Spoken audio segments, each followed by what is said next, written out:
it is difficult taking criticism, even if it's constructive criticism.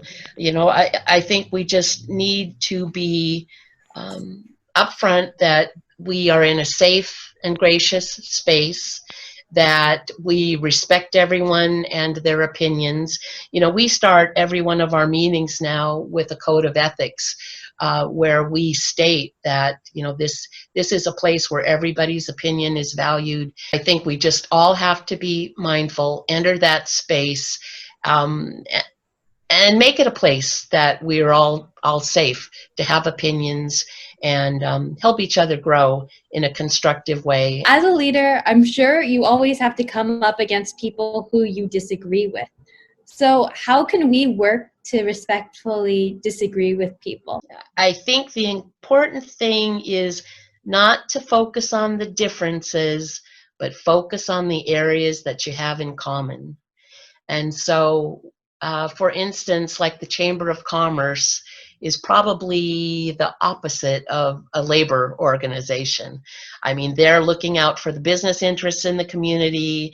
The Labor Council is looking out for the workers in the community. But at the end of the day, you both want that business to be successful. For the Chamber of Commerce, that means the business is successful. And for us, it means that workers have jobs. We don't want a business to fail, because that means then workers, wouldn't have the opportunity to draw a paycheck. So we want to focus on the things that we have in common. We both have the same goal, but maybe we have different benchmarks to get there. So focus on the things you have in common, not your differences. And we do this all the time with Democrats and Republicans. You don't get anything done if you can't work across the aisle. What is your advice on how to balance between self-criticism and being too hard on ourselves? I have those moments myself. Now later tonight, I'll probably think, wow, why didn't I answer that question this way? I could have given a way better answer, than that.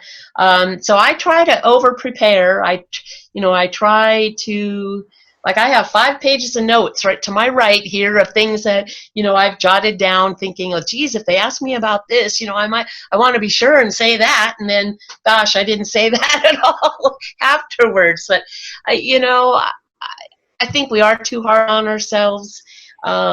Certainly reflection is good, but beating yourself up is not good. We all make mistakes. We all learn from our mistakes. We all do better as it becomes more familiar. I know that even just 8 weeks ago, I'd never been on a Zoom meeting in my life. And I was like, oh, geez, I don't know how to do this. And man, and like, look at my fluffy hair, I haven't had a haircut in 3 months either. And it's as you do things, you become more comfortable. But my advice is, do a self-critique, but don't beat yourself up about it. At the end of the day, we're not launching rockets. We're having a conversation. If you messed up a little bit, it's okay. The rocket is not going to blast into the mountain. So self-critique, but don't be too hard on yourself.